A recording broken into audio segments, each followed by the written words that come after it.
నంద్యాల జిల్లా కొలిమిగుండ్ల మండలంలోని చింతలాయపల్లె గ్రామానికి చెందిన నీలం సంజీవరెడ్డి అనే రైతుకు సంబంధించిన 400 మునగ చెట్లను గుర్తు తెలియని వ్యక్తులు నరికివేశారు. విషయం తెలుసుకున్న బరగానపల్లె మాజీ MLA Katasani Ramireddy, ZP chairman Errabothula Papireddy కలిసి నరికివేసిన మునగ చెట్లను సోమవారం పరిశీలించారు. ఈ ఘటనకు పాల్పడిన వారిపై పోలీసులు చర్యలు తీసుకోవాలని వారు కోరారు. ఈ కార్యక్రమంలో వైసీపీ మండల అధ్యక్షుడు అంబటి గురువరెడ్డి, లాయర్ మహేశ్వర్ రెడ్డి, కోటపాడు ఈశ్వరెడ్డి, ఎర్రగుడి వెంకటేశ్వరరెడ్డి, సర్పంచ్ కంబయ్య, నారాయణ రెడ్డి, నందిపాడు గుర్రెడ్డి, కలవటాల తిమ్మారెడ్డి తదితరులు పాల్గొన్నారు.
చింతలాయపల్లి గ్రామానికి సంబంధించి కుమారెడ్డి అని చెప్పి వైఎస్ఆర్ పార్టీ నాయకుడు ఈ యొక్క చెట్లను, మునగ చెట్లను, దాదాపు 400 చెట్లను గత రాత్రి నరికివేయడం జరిగింది.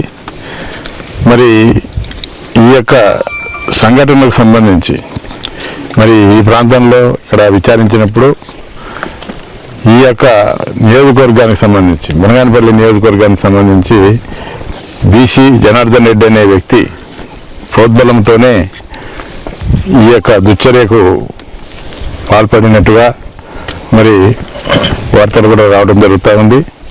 అదేవిధంగా ఈరోజు మరి ఈ జిల్లాలో మేము కూడా దాదాపు 34 సంవత్సరాల నుంచి ఫ్యాక్షన్ చూసినాము.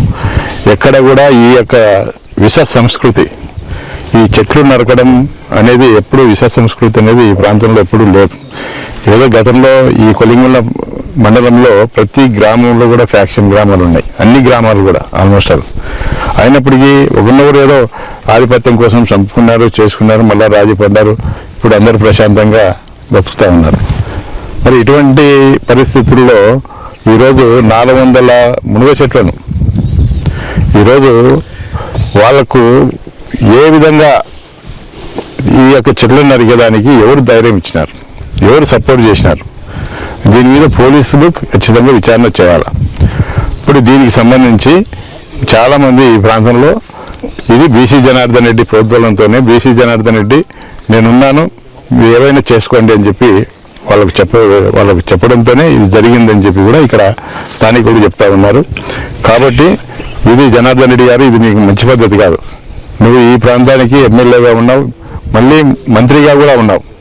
ఒక మంత్రి స్థాయిలో ఉన్న వ్యక్తి ఇటువంటి సంఘటనలకు ప్రోత్సహించి మీరు చెట్లు నరకండి, మనుషులను చంపండి అంటే ఇది మంచి పద్ధతి కాదు. మీ నాయకుడు చంద్రబాబు నాయుడు ఏమో సంపద సృష్టిస్తామని చెప్పి ఆయన చెప్తా ఉన్నాడు, మీరు సంపదనంతా దోచుకుంటా ఉన్నారు, సంపద అంతా నరికేస్తా ఉన్నారు. ఇది మంచి పద్ధతి కాదు. ఈ సంస్కృతి గతంలో ఈ చెట్లు చిన్న చెట్లను కానీ లేకుంటే మామిడి చెట్లను కానీ అరటి చెట్లను కానీ నరికే సంస్కృతి గతంలో అనంతపురం జిల్లాలో చూసినాం. మేము గతంలో పేపర్లో ఏదన్నా పలాని అనంతపురం జిల్లాలో ఇన్ని చెట్లు నరికినారంట, ఇంత అరటి తోటను నరికినారని చెప్పి గతంలో చెప్తుంటే విన్నాం.